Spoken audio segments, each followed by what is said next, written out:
I feel that happiness is an inside job. It truly is. Happiness is something that you cultivate from within, and it does have to do with the choices that you make in your life and what you call into your life. Hey guys, welcome to our SoulFam Podcast, where I interview space holders from all over the world. I'm your host. My name is Karolina, and I am the connection catalyst. I help spiritual entrepreneurs experience deeper connection with themselves, with others, and with the universe. Today on the show, we have Shehera Mocellin, the happiness engineer, the wellness architect, and the spiritual alchemist. Welcome to the show, Shehera. How are you doing? Thank you so much. It's an honor to be here with you. Doing Oh, fantastic.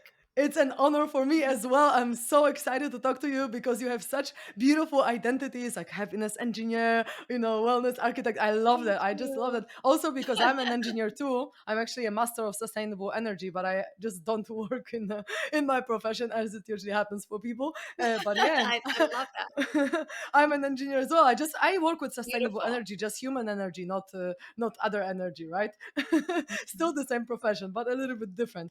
So Exactly. I want to ask you first, as I ask everyone, about the journey, because the journey sometimes has so many hidden gems about like what happened in your life to bring you on this path to help people, to inspire you to be the happiness engineer and spiritual alchemist and so on. So I would love you to share your journey with us.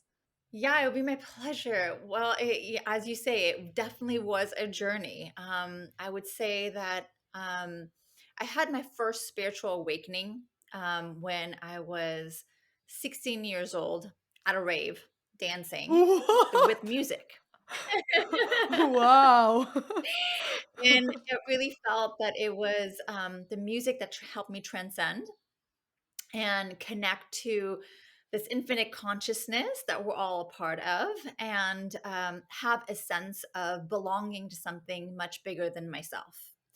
And at that time in my life, with all of my friends, going through the perils of being a teenager, and having all the drama and the heartaches, and just having to fit in, and all the things that we go through as teenagers.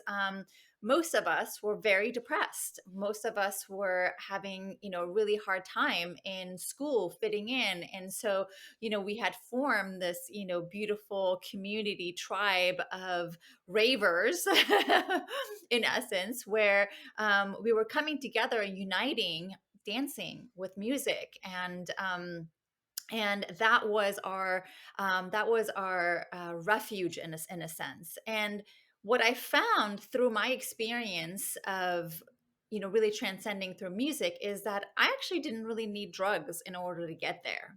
I could transcend purely through the love of music and through sound. And so I went on to become a DJ. I went on to become a progressive house and trance DJ in order to really take the rest of my tribe on that same journey, and help people through the medium of sound.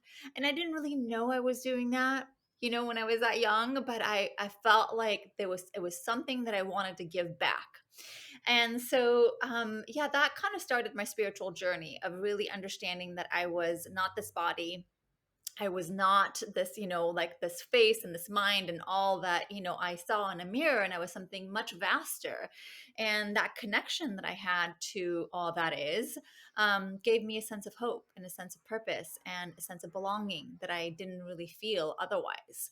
And so that went on for some years. And then, in trying to, just like any young teenager would, trying to figure out what I wanted to do with my life. Your parents push you to go to school, get an education, make something of yourself. And so for me, I loved music. I wanted to stay in music. It was not an option. I had Persian parents that were like, you got to be a doctor or scientist or an engineer or a lawyer.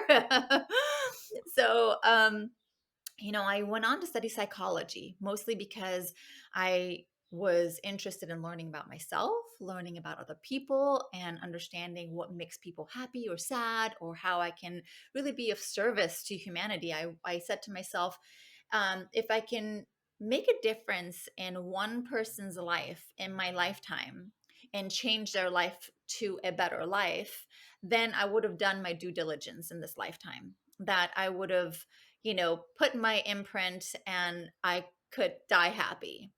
And now looking back, obviously, many, many, many years later, and how many people's lives I have helped changed, I'm not ready to die.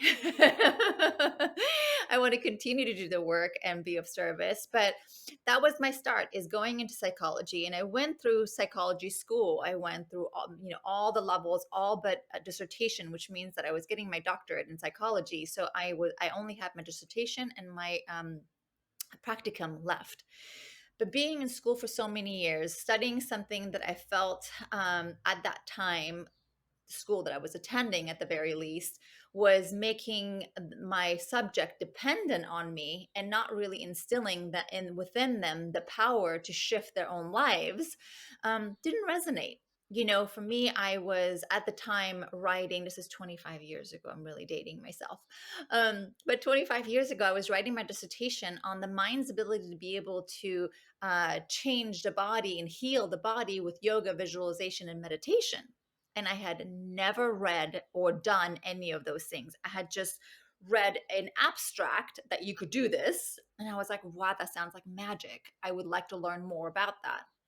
So I started writing like 30 pages into my dissertation, and I took it to my dissertation chair and I said, I was so passionate. This is what I want to write about. This is what I want to learn about. And he looked at me and he said, well, there isn't a lot of research around that right now. So I would really like for you to write on something that has more breadth and more research behind it. And so that was kind of the straw that broke the camel's back for me. I was like, even at a young age, I knew innately that we had the power to heal ourselves, that we had the power to shift our own lives, and we just needed tools. So I set off on a different journey. I decided that I wasn't going to stay in school anymore and I wanted a break. And I came to Los Angeles and I pursued a career in fashion because that was the other thing that I wanted to do. Right away, I found a job in fashion. I started working for a designer and I ended up having a very, very successful career in fashion. I went on to become VP of sales of a very well known denim brand. I was making $250,000 a year. I was traveling all over the world and it seemed like a really glamorous life. And as time went on, as years went on, I started to feel kind of the pangs of unhappiness, right? Like I had everything, but why was I unhappy? Why was I getting sick? Why was I being rushed to the hospital on a regular basis with heart palpitations or, symptoms of stress in essence, right? And the workload was really, really stressful for me as I progressed in my career, and I had zero tools on how to deal and cope with the stress in my life. And so I was literally being rushed to the hospitals like on a regular basis because I was having chest pains and I thought I was dying. But I kept being told that it's just stress and you need to relax and you need to calm down and you need to find ways of reducing the stress in your life. And I kept hearing this word yoga and meditation. And I was like, yeah, I remember those words. I've never done those. But so lo and behold, just to help myself and my own healing journey, I started to take up some yoga and meditation. And very shortly, I started seeing the effects of yoga and meditation in my physical body, in my mental body, and in my emotional body, and started to come back to a sense of wholeness again, and a sense of well-being again. And so, obviously, when you find that, it becomes something that you become addicted to. So there's something really good to be addicted to, right? And so it became my life, and I heard the knock once again, and that I was here to do something much greater than slinging awesome denim everywhere. That I had lost a sense of my purpose, and that I needed to come back and reconnect to my purpose. And my purpose was to help people. And so, this was a medium that was something that could help shift people's lives. And I was very passionate about it. So I started a journey of learning everything that I could about the wellness industry, from yoga, becoming a certified Kundalini yoga and meditation teacher. Now I teach teachers. I'm a master Kundalini teacher, and I teach teachers, to learning about energy work. And I went on to study pranic healing, then became a Reiki master, and breath work and sound healing. And now I always joke, I say, you know, as a sound healer, I'm doing what I used to do in my early days as a DJ, but much more age appropriate. So, that's been my journey, and it really came through my own healing, and knowing that these tools were so effective and shifting the mind body soul complex into a state of homeostasis, in the state of balance, into a state of pure joy and happiness, that I wanted to learn it and to share it. That I knew that that was my life's purpose, was to be a teacher, was to be able to help people. And so this was a way that resonated with me a lot more than being a psychologist. So I went through a few different shifts and turns to really finally find my niche and what I truly passionately believe in. And also straying away from traditional Western medicine and helping people in a more holistic way through things that basically ancient times we've been using. But with the technological shifts and pharmaceutical shifts, we've strayed away from. But now I feel as a collective, we're awakening to finding our way back to our original roots of things that have worked for us for centuries, and tapping back into them again. Mm. Wow, that's an amazing story. Thank you so much for sharing. And I have so many things that I want to ask you based on the story, because wow, it seems so much has happened. But first thing that I actually came to my mind, it's like it's and I don't want to undermine any like anything in here when I'm saying that, but you were stressed and you were, brought to the hospital with like stress, let's say, effects, Mhm. right? But you studied psychology. So to me, it seems like, okay, someone who studied psychology should already be able to kind of cope with stress and to help themselves and to actually heal themselves from stress. And so it just brings me this question, because, like, people who say, oh, I'm going to the psychologist, I'm like, okay, maybe it's gonna help you, but I recommend you'd go for psychotherapy or some other work that will actually bring you to the childhood trauma release or emotional release in any way, because sometimes the psychology doesn't actually do that. Like, you just have talk therapy and doesn't necessarily go to the core of the emotion in there and core of stress in this case, right? So the interesting thing is, like, how come you, after studying psychology for so Mhm. long, you didn't have tools to help yourself? Like, that's a big question mark for me. Like, Yeah, how? no, and you're absolutely right. It's a great question. And we studied anxiety disorders, we studied panic disorders. Those were labels that we put on people, right? And I should have, been able to say to myself, like, you're just having anxiety, and you should, go through these modalities in order to heal yourself. But when you're experiencing it for yourself, it's really hard to pinpoint it, first of all, and second of all, the traditional ways of healing anxiety in psychology school, for example, besides talk therapy, is to give you anti-anxiety medication, which is what they were giving me in the hospitals. And I was like, no, I'm super against medication. I barely even take an Advil if I have a headache. So it was not, it was like I was collecting pills, but I wasn't taking them. And I knew that there was an underlying cause of something that I was not necessarily addressing. And I then went on to seek healers, which also act as a psychotherapist in essence, right? Like when I do my healing sessions, I have a good hour with a first time client where we really sit and talk and really get to the depths of what brings them to me. And then I can go in and work with them energetically, right? So, speaking with some of the most incredible healers that I started to seek in my own healing journey, many of them were able to point out, or a couple of them that I had worked with were able to point out that, it sounds like you are not living in align with your truth and your purpose. And so that is what your symptoms are trying to tell you, that, first of all, you're in this job that may be really lucrative, but is it really fulfilling your soul? Is it really bringing the type of joy and happiness that you need in your life? And are you serving your purpose in this lifetime?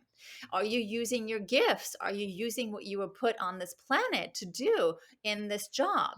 And are you willing to waste your life continuing to make good money and not do what you were meant to do? Because that's a sacrifice that we end up making when we get stuck in jobs that are not aligned with our soul's purpose. And so, and if I were to go to a traditional psychologist, I probably wouldn't have come to that same conclusion as fast, right? Because then they want to go back and dredge up my childhood and everything that I had gone through and have a psychotherapy session with me for years on end, which didn't resonate with me, right? So, and you can sit there and talk to someone and bring up past experiences for, like I said, years on end and not get really to the core of the issue. And for me, my technique has never been about bringing up the past, because you can get stuck there. It's about, okay, where are we at today? And how can we make a shift into where you'd like to go in the quickest amount of time? Because we can make a decision to change our life in an instant. And it really has to do um, with your willingness to make that shift. When you hit rock bottom, are you willing to go up now? And so that's kind of what it was for me.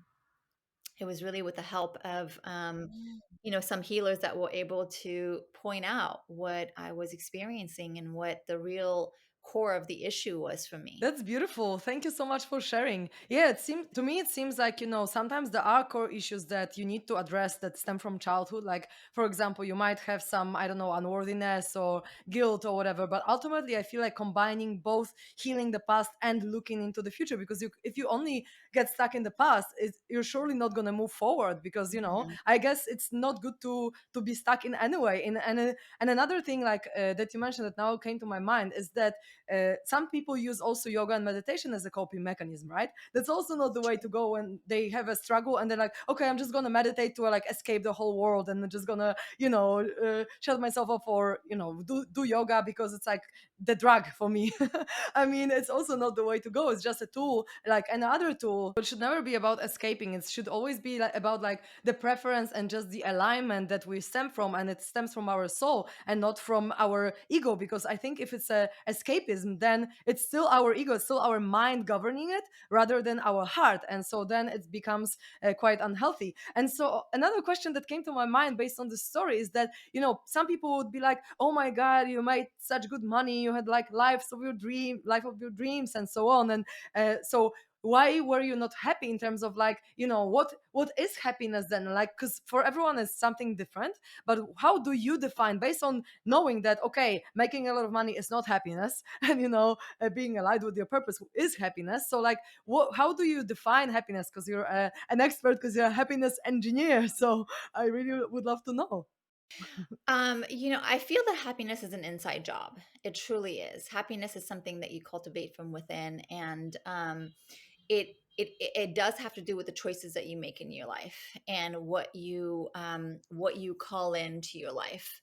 So, you can make a lot of money and be unfulfilled, and you can go, for example, to places like Bali where they hardly have any money and they're dirt poor, literally playing with dirt, and don't have iPhones and don't have anything, but these kids are beaming with happiness. They're beaming with joy, and there is this intrinsic way of them connecting to each other and connecting to nature and connecting to their families and life in general. And I feel like it has to do with the feeling of, first of all, gratefulness for all that you do have. First and foremost, that's the most important part. And then after that is really recognizing what is important to you in your life, right?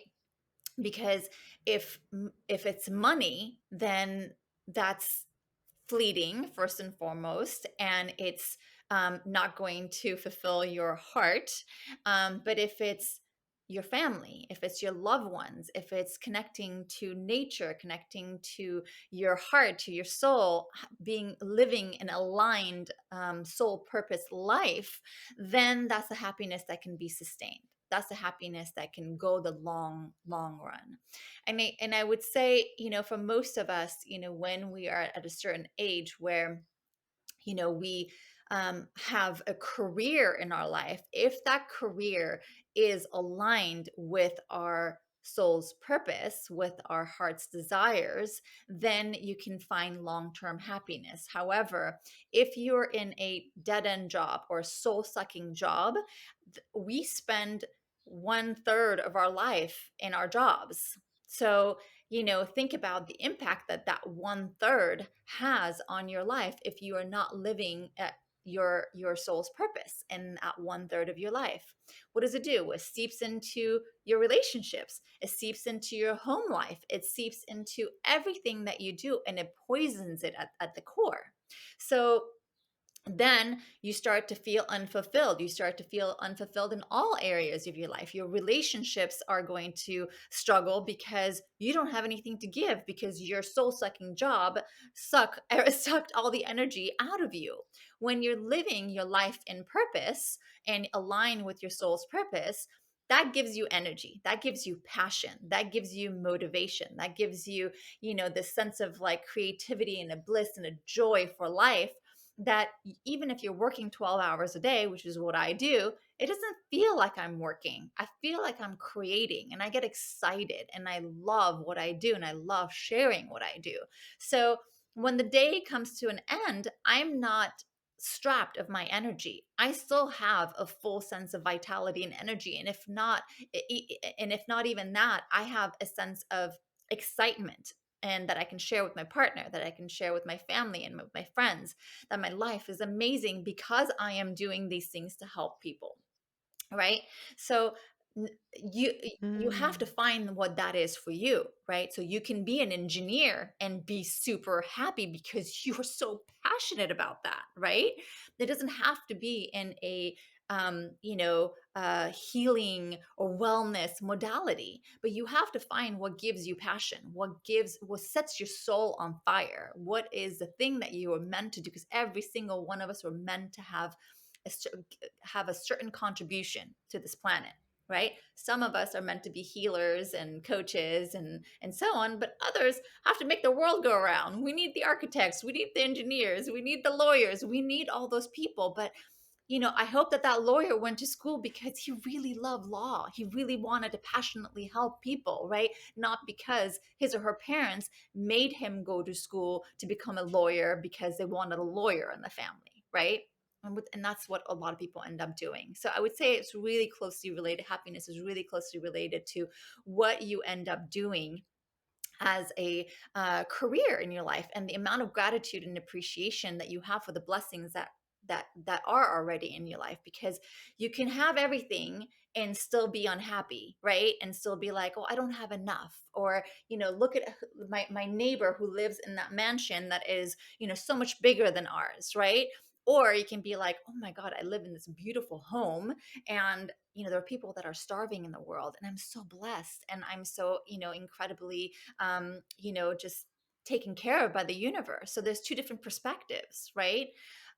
So those are the two most important things I would say that has to do with the level of happiness that you experience in life. Wow, thank you so much for sharing. I have a thing to share as well based on what you said, because I remember the situation. I might have shared it on the podcast once already, but it's just very relevant now. Where I was literally, I was writing my master thesis in sustainable energy in Australia, in Melbourne, and I had my office on one side of the street and my side job as a student. You know, my coffee. I was a barista in like a cafe, and I had it on two sides of the street, and I was going from one to the other, and I was thinking, I'm way more happy just making coffee for people than calculating these solar panels and these heat pumps and so on. And I was just thinking, and this was the moment I was like, it's probably not for me then if I'm like more happy just serving people coffee, because people come and they enjoy their coffee and I can talk to them and I can make a coffee and it smells so good and so on. And I was just like, okay, then maybe I should not do this for life, because it's not actually bringing me joy. And I decided in that moment, like, okay, I need to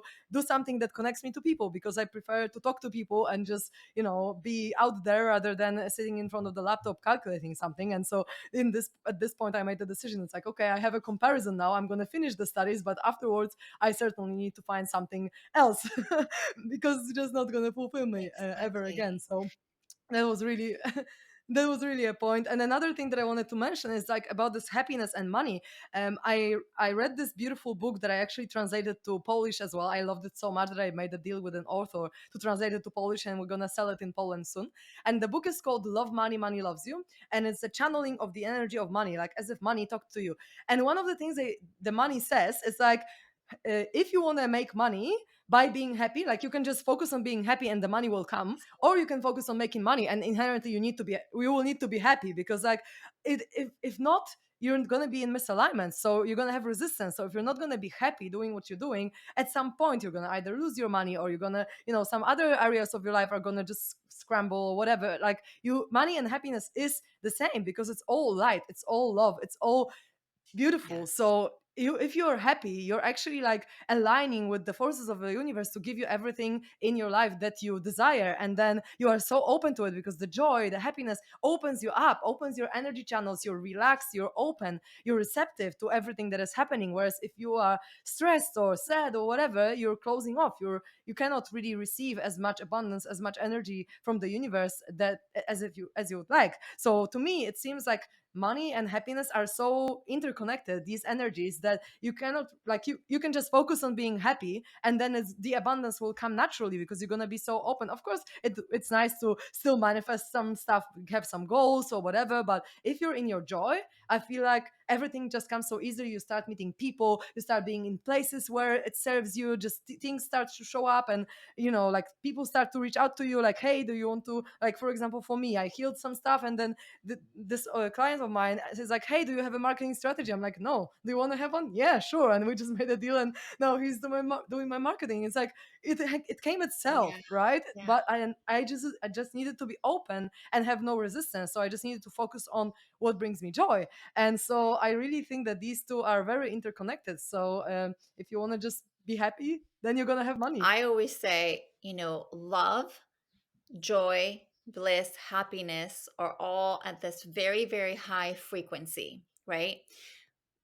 Anger, doubt, fear, resentment, jealousy are at this low, low frequency. So when you are vibrating at this high frequency of love, joy, happiness, bliss, then it's like, you are automatically in line with all those things that we all desire in life, which is harmonious relationships, loving relationships, money, abundance, all those things. So it's like almost like an elevator, right? Like, if you want to get to this penthouse level, which is where love, joy, happiness, abundance really, lives, then you need to have the penthouse key. And the penthouse key, it has to do with the level that you actually have acquired in your bank account, those qualities within yourself.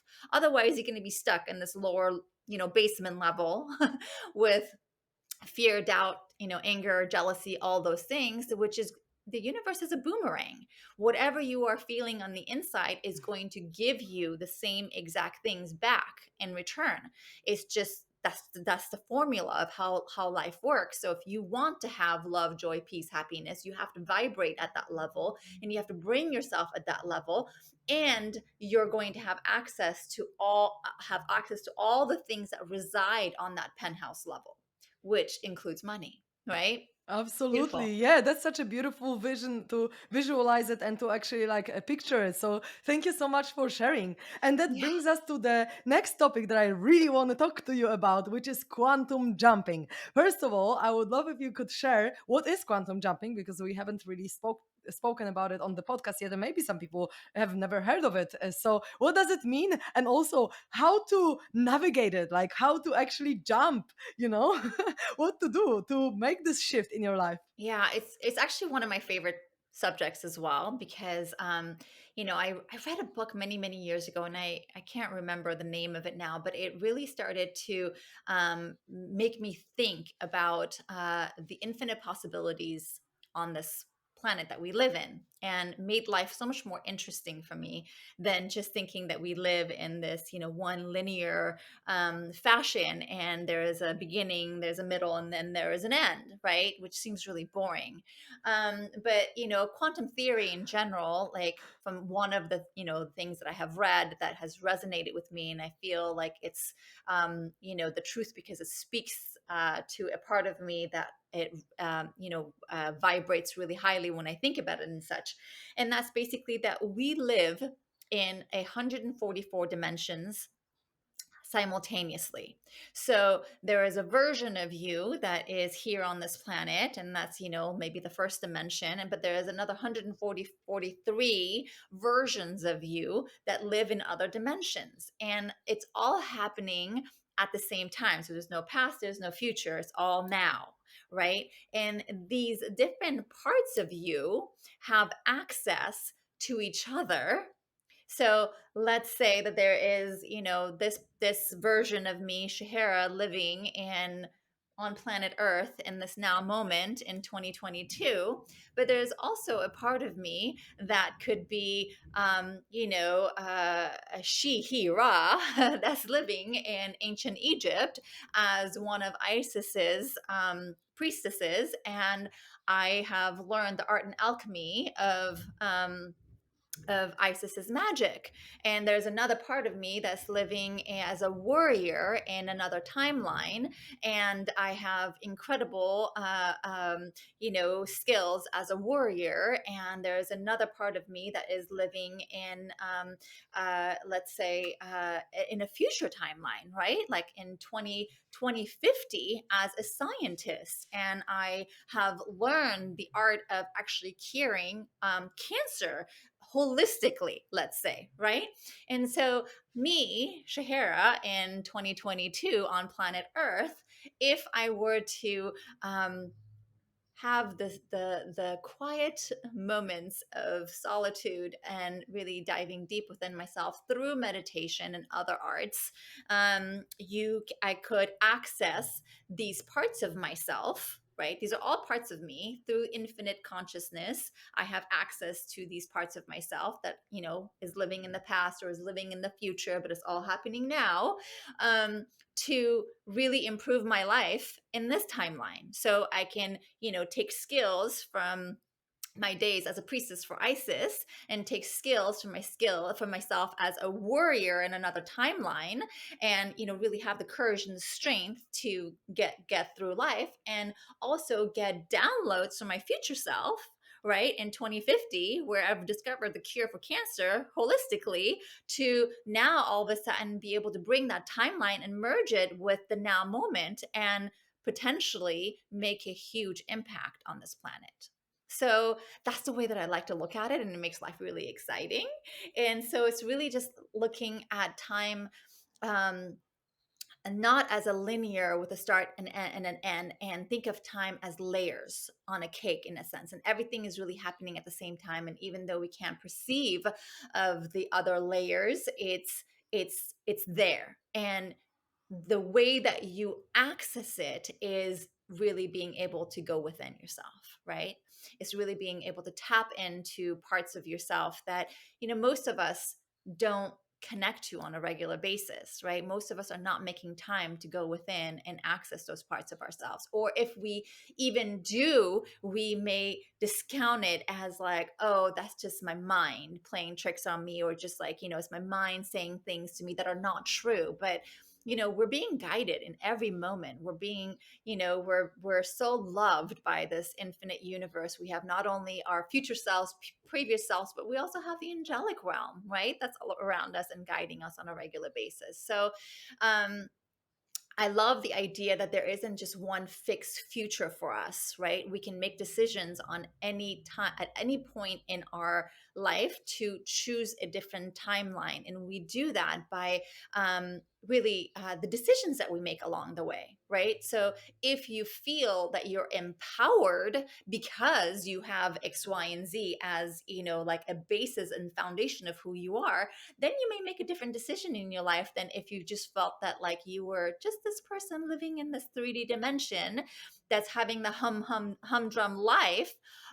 Or if you felt like you have this lineage that's standing behind you as a priestess and as a scientist and as so on, you would walk and talk differently. You would choose your decisions differently. Your actions would be guided differently. So that's why I love quantum jumping. And I do this maybe a little bit more subtly with my clients.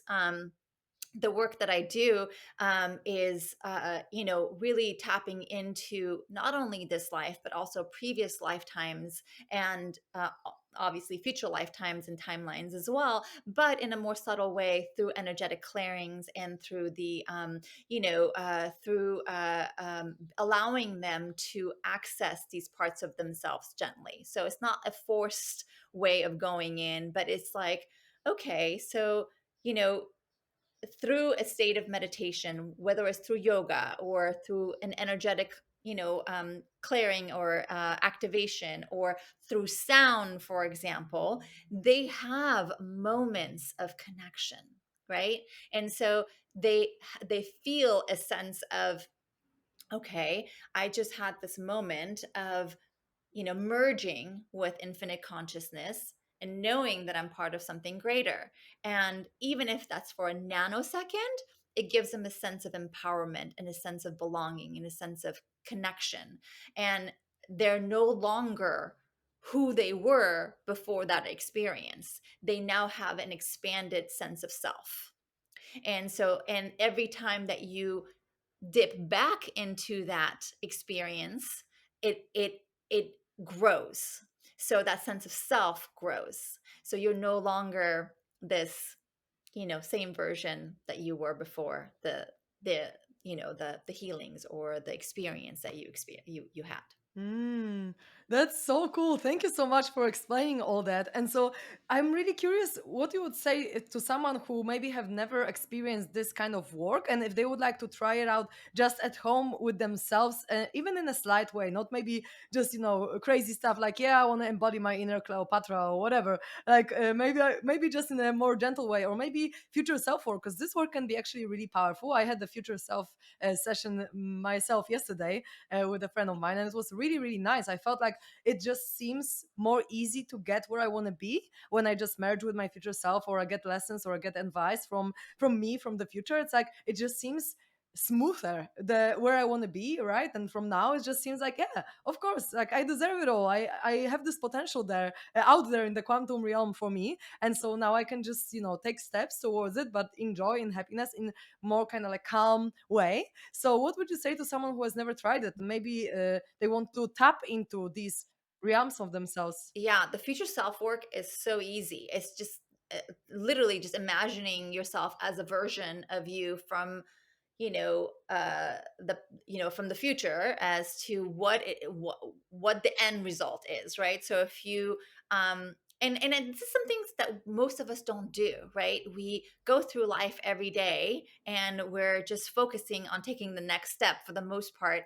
And there's some beauty in that, right? Maybe you're like now focused and in the present moment, but there's also a lot to be said about visualizing and envisioning something greater. Because if you don't visualize it, and if you don't envision it, you can't create it. Everything that has been created in the universe has been visualized first. And so it's the same thing with your ability to create a different version of yourself that, maybe is more aligned with your true heart's desires. And the way that you get to the future self is first and foremost, just write down for yourself what it is that you truly want for yourself. Like what aspects of yourself do you feel that you can grow on, right? So if you were to rate yourself from a 0 to 10, what would you rate yourself today in this now moment, right? Like if it's a 5, then you have a lot to go in order to reach a 10. And what would a 10 look like for you?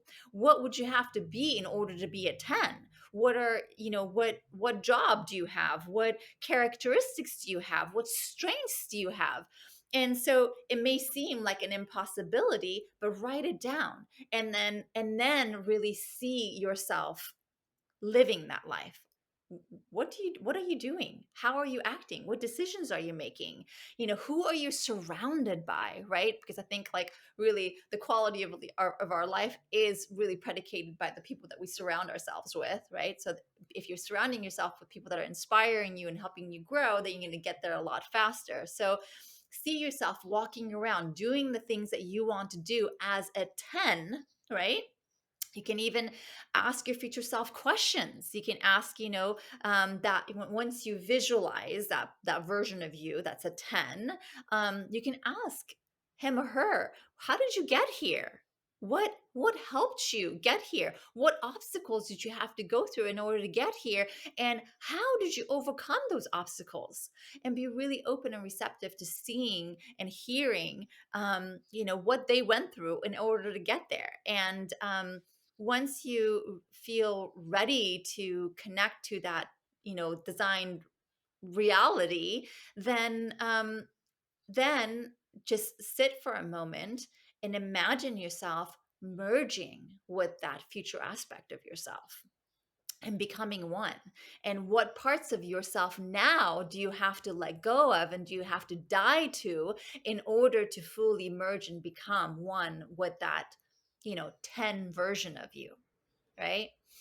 And so it's really easy and beautiful work. Visualization, I would say, is really the key to be able to get there. And it's so easy. Anyone can do it. You don't need to come to me or to anybody else to do it, but just set aside time to be able to create that for yourself. Everything in life has to do with your success is directly related to how you envision your future. If you're happy with the status quo, you're going to have status quo. If you want more out of your life, you have to envision what that more looks like and what you have to do in order to get there. So that's kind of the future self work. It's beautiful and it's profound and it's easy. Wow, thank you so much for sharing that. I'm pretty sure that people who listen will try it out because it is really easy and it is really powerful as well because you're really embodying these qualities and you can really feel it and you can get all these insights about what you need to do to get where you want to be, which is freaking great. So, thank you so much for sharing that. And I have one last quick question to you. If people really vibe with your energy, as I do, it's really, really cool. And if people would like to contact you or maybe see your content, what's the best way to find you? I'm on Instagram, Shehera Mocellin, Sheheramocellin. I have my own website. You can see all my services. It's anahataHolisticHealing.com. Yeah, I would be happy to connect with your listeners and offer my services. I do sound baths and healing workshops throughout LA. I also hold Reiki trainings as well, and energy healing trainings, as well as crystalline activations. I work with crystal bowls, and I call myself a guardian of the bowls. So, if you're interested in working with sound and crystal bowls, I also distribute the crystal bowls. Whoa, that's cool. I love crystal balls. They have such a beautiful, heart Well, touching they're sound. life So that's conscious amazing. beings. I freaking love everything that They're you do. live conscious beings, and they're here Oh to yeah. serve us as gurus and teachers in their own right, and they have so much gifts to impart on us. So yes, they absolutely shift your life when you work with them. That's so beautiful. I love how you're talking about them. Thank you. You seem really, really connected to them.